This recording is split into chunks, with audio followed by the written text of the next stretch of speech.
Hallelujah. When Ŋmãlɛ Wiemɔi Komɛi. Today's reading is about healing. And may God heal you from whatever it is that you need healing from. Hallelujah. Mose woloniji enyo. Lo Exodus. Icho nyumai enyo ke ete. Kukuji niji nyumai enyo ke enumo. Ke nyumai enyo ke ikpa. Keji nye somumi Yehowa nye nyumole. Maduro nye niye ninkenu. Ni makohela yenye te mashema fonkra. Yo shrake ni ana yo kene yenye shipon leno. Mahanye wala se ache. Hallelujah. Mose woloniji enyo. Lo Exodus. Icho nyuma ke enumo. Kuku niji nyuma enyo ke ikpa. Ni eke. Keji nye aye Yehowa. Niji nye nyumole gbe no kadikadi. Ni nye afe no ni jagbeye ehie. Ni nye aye ekpo ike kita ife anole. Nole helai. Ni mi haye Egypt bile eko yenye. Eja ake miji Yehowa. Nye chalole. Hallelujah. Abei. Icho eten. Kukuji niji bao kekpa anyo. Kaabu ohe nilelo. She Yehowa gbeye. Ni owi ohe keje efonhe. Ene hafe chamo ahabu. Ni ewo owi ami hewale. Hallelujah. YESAIA icho nyumai enumu kekpa anyo. Kukuji niji bao kekpa anyo. Anije noji ake oke obolo akuma moni homo yole. Ni omo uhiafo ni beshin le hele keba owele. Ni keji onamoko ni nye yaya ile ohale mama. Ni oke ohe akate budie nche ohe bomo. Nule ojale akpeta mole ebi hunu. Ni ochamohu afe ohia.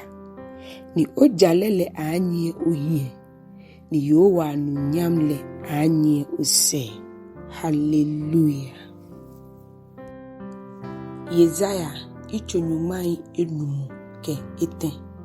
Kukuji niji edwe ke enumu. Anokwa wahilaile le etere. Ni wahijira moile le ehole eshue enu. Shiwole wabule ake moko keke ni nyumogbala etoe ni enano. Shin apilale yewo mu wotomoe ahiwo. Atuyale ni yewo ni shani le ahiwo. Agbala etoe koni wona hejole. Ni ehefaji le akechawo. Hallelujah. PETRO klen wolo. Icho enyo. Kuku niji nyumai enyo ke edwe. Kristo dienche etre wahi eshaile ye egbomochole mni kete isen mochole no. Koni wofe tamomeni egboi ye eshagbefan. Ni wahi akamo ye jalegbefan le. Le ehifaji akechanyele. Hallelujah. LALA. Oha ke eten. Kuku niji eten. Leji monike onisha ni fenfa.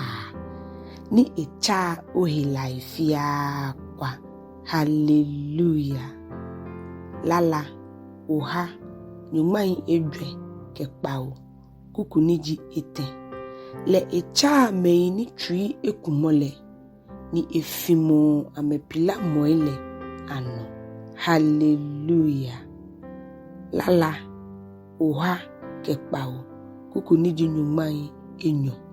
Efa ni ewe mole cha ame. Ni eji ame keje hekmata momi. Hallelujah. Yakobo wolo. Icho enumu. Kuku niji nyuma ke edwe. Ke nyuma ke enumu. Nyete moko na hiwale. Eche asafole mli onukpa ele keba engo. Ni ame fole mu yenu chole gbe imli.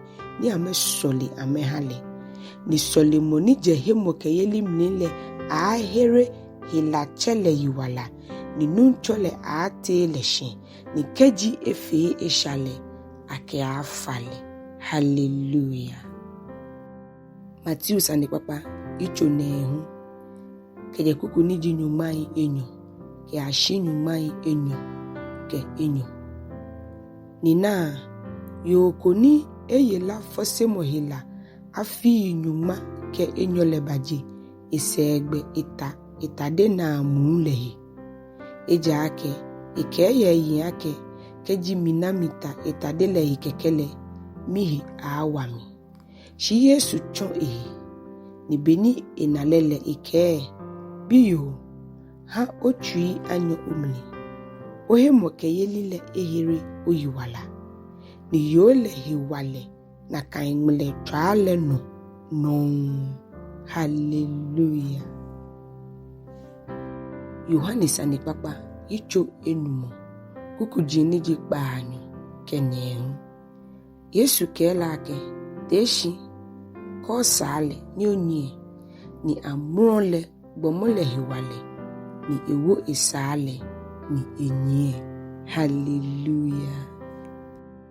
Marko sani papa ichokome kukujini jinyumai edwe kenyumai edwe ke ekome bitioloko ba Yesu ni ebakuna ehie ipale fai ike keji osumole onye ohami ache Yesu musum chonle ye ehi ni peni nemni ita ehi ni ekelake minsu ohi ache. Hallelujah. Lucas andi papa icho edwe kukujini jinyumai ete kekpanyo kenyumai ete kenehu ni Yesu jekpe hele ni abute Simon wele shin atridi ni na wa emu Simon shayole ni amekpale fai ni bakwele ni adamu masei ni fa atridi leyi ni cheyeno ni amrole eteshi ni somo ame. Hallelujah. Matthew sandi papa ichupa anyo kukuji ni jinyuma kekpa kenyuma kekpa shibeni shegbeke na ashile akeme pi ni mumo ifun jinyo ameminimba enwo ni eke ewiemo famu mumo ele ni chame ni eyi ofe koni no ni gbalo YESAIA yuele abami ake le dienche ewo wahijira mo ele ni itere wahilaile. Hallelujah. Matthew sani papa icho edwe kukuniji nyumai enyo ke ete ni Yesu pa Galilea mulefe echoni ye amekpe hele ni eshio manche yelile hisande papale echon ni echa hila fe hila ke hijramo fe hijramo ye manlemi. Hallelujah. Yohane woloniji ete ichokome kukuniji enyo sunlo mi pa fai ake oshere eni bi family ni ohihe wale tamoboni osusuma shiriole. Hallelujah. Malaki icho edwe kukuniji enyo shinye me feni shio migbe yele mihe walele baateshi tamujale hunu ahanye ni echanye ni ajekpo kenyamu ketumu tamuchinabi ni agbele. Amen. Hallelujah. Wake wangmene nikani mo ba wabie mweno chike nyuma asumo ba kane Yesu fomo hisani wakane no ita keke wachawo nikani moneno iyo yake nyewabutwe tambuni dane nyebuatwe. Next week, God willing, we will read about the birth of Jesus Christ. So take a break from this series. Next week, we read about the birth of Jesus Christ. Then after we continue with this series, it is my hope that you continue listening as you always do. God bless you.